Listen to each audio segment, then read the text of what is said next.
Buenas, buenas cafeceros, bienvenidos a Cafecito Gol, donde nos tomamos un buen café mientras hablamos de fútbol sudamericano. Mi nombre es Rafa y muchachos, ha llegado la hora de cerrar el capítulo del Sudamericano Sub-17, claramente con el campeonato de la selección brasileña que ha logrado su título número 14 de estas ediciones juveniles, de estas ediciones Sub-17 de torneos sudamericanos. Es la vez, repito, número 14 que la canariña gana el torneo. A ver, rápidamente dos cosas. Primero vamos a hablar de Brasil, luego vamos a hablar de Colombia. No se vayan tampoco amigos de Venezuela y Chile, que vamos a hablar también un rato de esa definición del tercer lugar.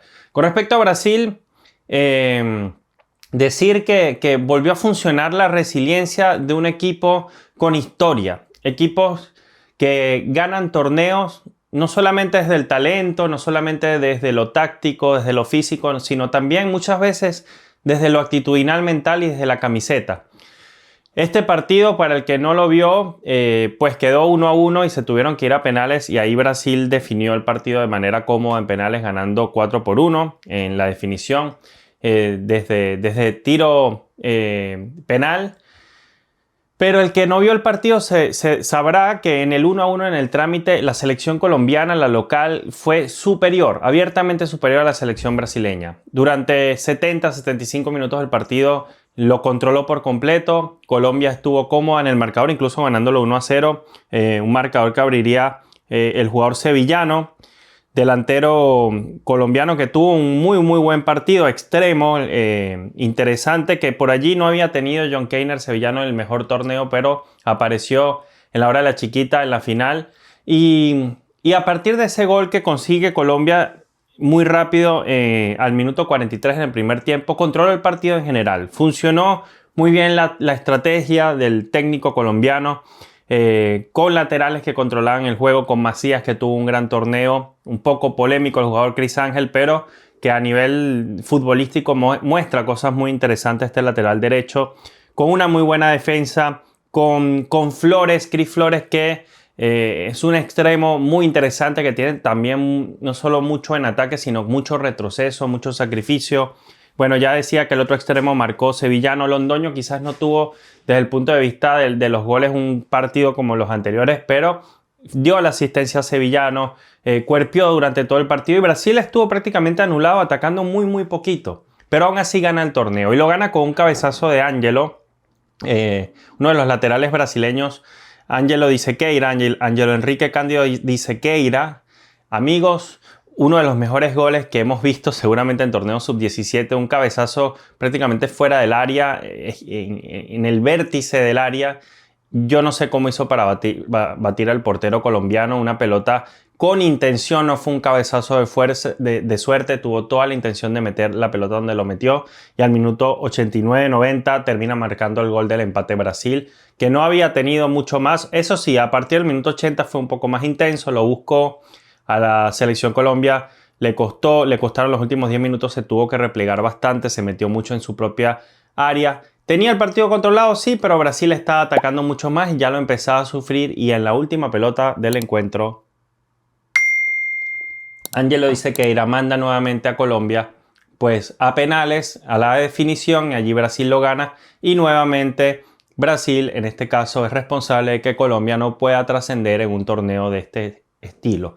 Sí, ya había sido campeón en una ocasión, pero fue hace muchos años, en un torneo que también organizaron. La idea era repetir ese campeonato después de mucho tiempo y sacarse un poquito esa espinita que tienen en Colombia. Ahora paso a hablar de Colombia, de no poder ganar en momentos importantes, en momentos momentos clutch, momentos donde tienen que aparecer las figuras, en momentos donde se pide que selecciones de este tipo se coronen y sean campeonas. Y mira que lo digo yo como venezolano también con mucho dolor, porque esto es algo que le suele pasar a selecciones como las nuestras, como las venezolanas, como las ecuatorianas, que he estado hablando con amigos de Ecuador también sobre este aspecto, y pasa también en Colombia. De hecho, el gracias guerreros está muy criticado hoy en Colombia. Parece que es una frase que se utiliza para hablar de derrotas dignas o de actuaciones dignas de una selección, a pesar de no lograr el objetivo, que en este caso era ganarlo, después de haber llegado de buena forma, después de golear 5-1 a Venezuela, pues no se logra el objetivo, y por ahí la prensa históricamente lo que hace es decir gracias muchachos por el esfuerzo que hicieron, que es algo que incluso yo en mi canal hice, ¿no? Yo publiqué, hice un post felicitando a la selección colombiana, que había que tener frente en alta, pero yo no soy colombiano. Y entiendo que mucha gente lo está tomando mal precisamente, no lo digo con mi publicación, lo digo como que la frase de gracias muchachos, gracias guerreros, valiente actuación, es algo que ya no gusta en Colombia porque no satisface para nada las ambiciones y los objetivos que tienen los colombianos de conseguir títulos. Y esto es algo que puedo entender totalmente. El gracias guerreros creo que es algo que la gente en Colombia quiere dejar de ver como algo positivo y creo que ya quieren empezar a encontrarse títulos en el camino. Porque les pasó en Copa América contra Argentina, después de una muy buena Copa, porque les ha pasado históricamente en mundiales, porque les ha pasado en momentos importantes de su historia. Y siempre Colombia, en la chiquita, después de grandes demostraciones futbolísticas, se termina quedando a mitad de camino. Así que bueno, mucha crítica con respecto a esta dolorosa derrota para los colombianos, que habían tenido una gran participación, repito, en el torneo. Solamente habían perdido contra Paraguay. Uno de esos equipos que sabe jugar finales, que sabe defender títulos a nivel sudamericano, que es una selección que pelea con mucha garra y sabe mucho de esto de mentalidad, justamente la paraguaya. No en vano fue la única selección que le pudo ganar, además de Brasil. Bueno, la única selección que le pudo ganar en los 90 minutos en el torneo a esta Colombia fue Paraguay. Y creo que es algo, ese tipo de mentalidad ganadora es algo que sí, definitivamente falta por allí en algunas selecciones del norte de nuestro continente. Y creo que es algo sobre lo cual reflexionar. Quizás el tema actitudinal, el tema de psicología deportiva es algo que se tenga que estudiar mucho más a profundidad para trascender estas situaciones que la verdad son lamentables y no gustan, porque no hay nada más lindo que estar a las puertas de la gloria y conseguirlo. Y bueno, y Brasil sacó el peso de su camiseta y lo hizo sentir. De todas maneras, creo que es un gran torneo para Colombia. Creo que sí tienen que estar orgullosos, creo que pueden trabajar de cara al Mundial por objetivos también que les permitan trascender, porque si no lo pudieron lograr en este sudamericano, no apuestan a lograr mayores cosas en el Mundial. Es posible, Ecuador, Venezuela son selecciones que han llegado a instancias finales, incluso de mundiales de categorías inferiores. Creo que Colombia tiene también todo para poderlo hacer en este sub-17 si siguen con este proyecto que es muy serio. Entonces, bueno, felicitaciones a Brasil, nuevo título. Creo que es algo que no es que les va y les viene, pero creo que a Brasil no le importaba tanto este título o a su gente tanto como le puede importar al pueblo colombiano. Y felicitaciones igualmente a Colombia por el segundo lugar. Repito que sé que quizás no es lo más lindo que uno quisiera escuchar en este momento, pero muchachos, paso a paso. Hay que trabajar para cambiar la historia, hay que trabajar para no seguir siendo segundos, pero es importante destacar también que el torneo de los chicos sí fue muy bueno. Voy rapidito con Venezuela, que goleó a Chile 3-0. Una Venezuela que mostró una cara de más a menos en el torneo. Se despide de la mejor manera posible. Le mete un 3-0 a una Chile que venía de ganarle a Argentina, por ejemplo. Una Chile que hizo un gran torneo, una Chile que le ganó a Paraguay, una Chile que se clasificó entre los 4 primeros junto con Venezuela, Colombia y Brasil. Llegan a este partido de definición por el tercer puesto, pues Venezuela le marca 3 goles y Venezuela fue ampliamente superior en el trámite del partido. En todo momento, salvo algunos parpadeos en el segundo tiempo, ya con una Venezuela cansada y cediendo un poco de terreno, Venezuela fue ampliamente superior a la roja. A mí me sorprendió, creo que por 2 razones. Primero, porque Venezuela, repito, mostró una muy mala cara contra una Colombia en semifinales, que le metió 5-1. Eso sí hay que decirlo, la diferencia entre Colombia y Venezuela no es de 5-1. Venezuela, ya yo le he dicho, le ganó una semana antes de empezar el sudamericano, le ganó 2 veces en Colombia a esta selección Colombia, pero a la hora de la chiquita se dio ante el escenario de casa llena, público metiendo presión y unos chicos que salieron nerviosos al terreno de juego y un técnico que no planteó un buen partido. Pero la diferencia no era de 5-1. Y ante esa duda de si, bueno, es tan buena esta Venezuela como creíamos porque hasta ahora le habían ganado a Bolivia y a Ecuador nada más, ante esa duda pues demuestran que sí, que efectivamente es una gran selección, que es capaz de jugar muy bien incluso contra selecciones muy preparadas como la chilena, que la hizo muy bien en el sub-15 y en este sub-17 lo hizo de muy buena manera también. Y bueno, golea a Venezuela y por otro lado también me sorprende porque Osvaldo Vizcarrondo plantó una línea de 3 o algo así, al menos desde lo que vi en el terreno de juego configurado me pareció que se jugó con una línea de 3 tomando precauciones, y además de eso, Osvaldo Vizcarrondo aún así hizo un gran partido, o sea, fue muy ofensiva Venezuela, más allá de tener por momentos 3 en el fondo, por momentos 5. Y bueno, el partido hizo que Venezuela fluyera con el balón y le robara la pelota a Chile, que históricamente es una de esas selecciones que sabe manejar muy bien el balón, algo que en Venezuela no se ve. Así que me agradó mucho ese aspecto. Y otra cosa que me sorprendió es que Vizcarrondo confió en el banco para este partido, rotó bastante y ni siquiera jugaron los suplentes de los titulares. Jugaron algunos suplentes de suplentes, chicos que habían visto apenas un minuto de juego o que no habían visto ningún minuto, como el arquero Boyer, que nada más había visto un minuto durante el torneo. Fue uno de los mejores jugadores del partido. De hecho, marcó un golazo, participó en 2 jugadas de gol. Partidazo de Boyer, de Juan Boyer, que lo recordaremos por ser el chico que estaba llorando junto con su madre después de la clasificación de Venezuela en los videos de Conmebol. Bueno, resulta que era un jugadorazo y Vizcarrondo no lo había puesto mucho a lo largo del torneo, le dio la confianza y respondió con un partidazo, de los mejores del partido. Y lo mismo Pagano, que tuvo un gran partido allí como stopper por izquierda, Luigi Pagano. La verdad es que me gustó mucho la cara de Venezuela, que, repito, con un 5-4-1 mostró cosas muy interesantes.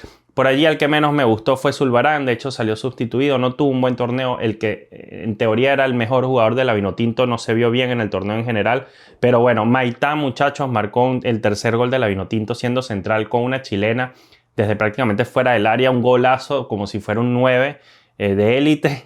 Marcó un golazo de tijereta espectacular siendo un central, tuvo un partidazo espectacular Maitán, jugó muy bien el defensor Barrios como capitán. La verdad es que la Vinotinto mostró una cara muy sólida contra esta selección chilena.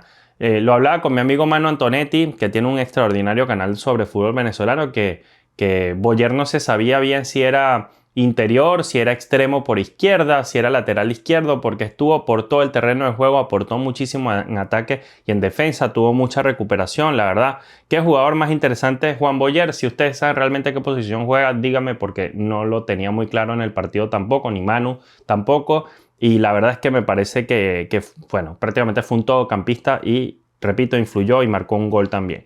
El mejor del partido, Henry Díaz. Y si me preguntan, el mejor de la Vinotinto en general en el torneo, tipo que es una aspiradora, que tiene una calidad de juego, por algo lo llaman el maguito. Creo que es un chico de esos que hay que cuidarlo como proyecto a futuro, y creo que si sigue así se va a ir muy pronto al exterior, porque es un jugador que realmente es exquisito.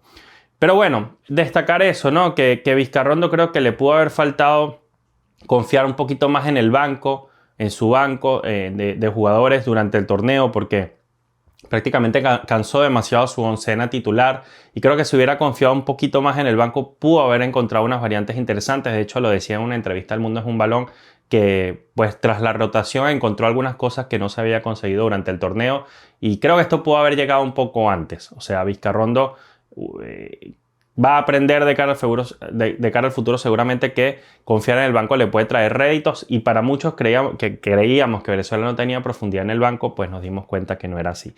A quien creo que sí le faltó un poquito de profundidad en el banco fue a Chile. Creo que los jugadores suplentes en este partido no destacaron tanto como los suplentes de Venezuela. Repito, fueron 2 selecciones que tuvieron jugadores titulares, pero hicieron un equipo mixto con algunos jugadores suplentes, tanto Venezuela como Chile. No fue un partido de 11 titulares contra 11 titulares. Y en este sentido Venezuela se vio mejor. Se notó la falta de Holguín, Zidane no jugó bien, no tuvo un buen partido para cerrar este torneo, y creo que en términos generales la selección chilena se va quizás no con la mejor cara de este torneo. Eso sí, creo que han hecho un muy buen torneo, repito, pero irse con una goleada 3-0 en la disputa del bronce creo que no es la sensación más favorable para esta selección, que seguramente le hubiera gustado terminar de esta forma este sudamericano sub-17. Y bueno, muchachos, ya para redondear, recordar y aplaudir nuevamente lo que pasó con Bolivia, una de las sorpresas del torneo metiéndose al Mundial, y además de esto felicitar también a Argentina y a Paraguay, los otros clasificados a la Copa Mundialista, y Ecuador, Uruguay y sobre todo Perú a seguir trabajando para que el próximo sudamericano traiga otros resultados, porque definitivamente creo que fueron actuaciones más que decepcionantes y se están criticando mucho en sus países. Esto es todo lo que tenía que decir Con respecto al Sudamericano Sub-17, ha sido un gran torneo. La verdad, la he pasado muy bien cubriéndolo en el tiempo que he podido. Hay muchos jugadores interesantes que ha dejado este torneo y esperamos verlo seguramente en un Mundial en Qatar 2025, que los vamos a estar cubriendo, como siempre, con un buen cafecito, Cafecito Gol, tu canal favorito de fútbol sudamericano. Nos vemos pronto, muchachos. Chao.